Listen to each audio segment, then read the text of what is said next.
James Comey's new tell-all book revealing it's actually not a tell-all at all, and more of airing of grievances.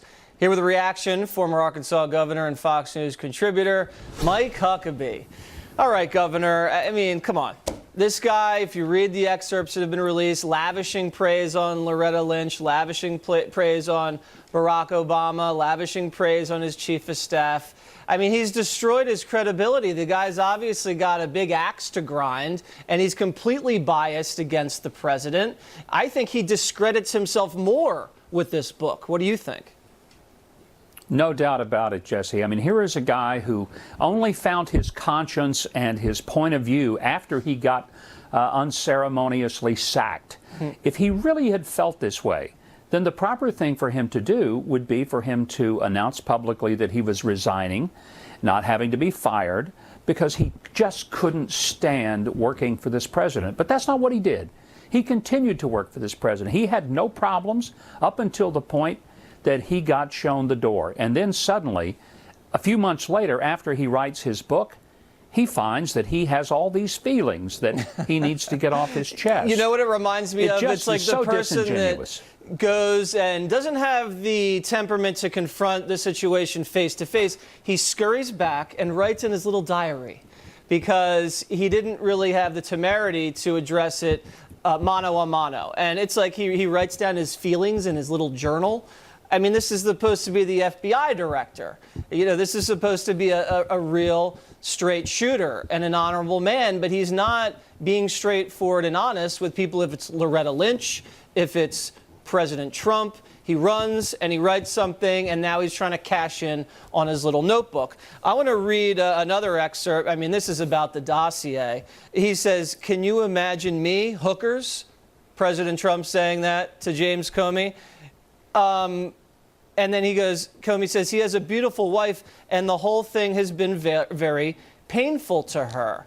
So, you know, Trump does not need to pay for that. I don't think anybody believes that. But Comey seems to be opening the door for the fact that it actually occurred.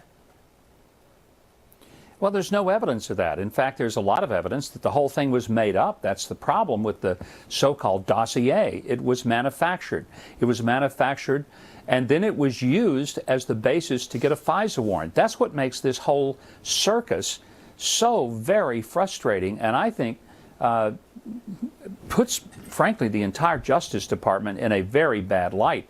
Because if they used information paid for by Hillary and the DNC, manufactured in order to hurt Donald Trump, in order then to go and use the power of the federal government to stomp all over him, then the very heart of our great republic is at stake. And that's why this is not a small thing. I think James Comey's got a lot more to answer for. I thought Nate Silver, the New York Times analyst, had the best line.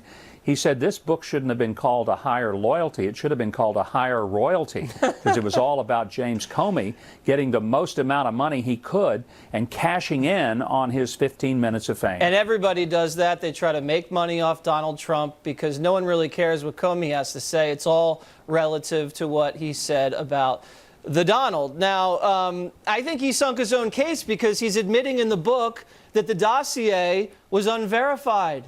And he still has no idea if it's true or not. And you're not allowed to submit anything like that to a FISA court. It has to be substantiated and corroborated. So, I mean, I can't even believe this guy actually was the FBI director, because he doesn't seem to have a very firm grip on things. I want to play some sound for you because it goes to the point of what the president right now is dealing with. Not only is he dealing with these tawdry books, not only is he dealing with a runaway special counsel investigation, he's dealing with a press corps that is so utterly ridiculous. And we put together a montage of some questions that Sarah Huckabee and some others have had to field. Roll it. When he was candidate Trump, he said things like, you know, we made this country, meaning white America, not necessarily black. Did he gain? Well, I don't know why you would say that. Is he trying to wage something of a culture war? Guys, hope you have a happy and safe Halloween. Thanks, guys. Sarah, does this administration believe slavery was wrong? Does he value the First Amendment as much as he values the Second Amendment? Can you tell me the biggest single thing the president has accomplished for the American people during his time on the golf course? The sense of urgency about sending the National Guard to the border.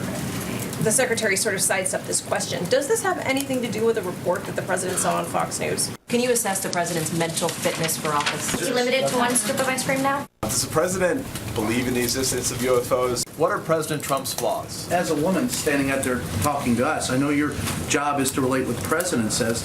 Have you ever been sexually harassed? With all of this turmoil, particularly this last week, has the president at any time thought about stepping down before or now? No, and I think that's an absolutely ridiculous question. Stepping down, Governor? I mean, what do you think of that? It's a circus out there. I've often told Sarah that she needs to go into that room and carry a pistol, a chair, and a whip, because it really is like going into the lion's den. It is a circus atmosphere, but you know, Jesse, what has happened with the press over the past year and a half with Donald Trump in the White House, it isn't that they've hurt the president. I think President Trump has come out way better in these exchanges. You're right. But it's hurt the reputation of journalists, because their reputation has been destroyed by the anti-president approach they've taken. Well, I mean, what little credibility they had is now evaporated, and President Trump's approval rating still double what the media is. Governor, I got to run. Thank you very much. Good to talk to you, Jesse. Coming up, your weekly dose of Diamond and Silk.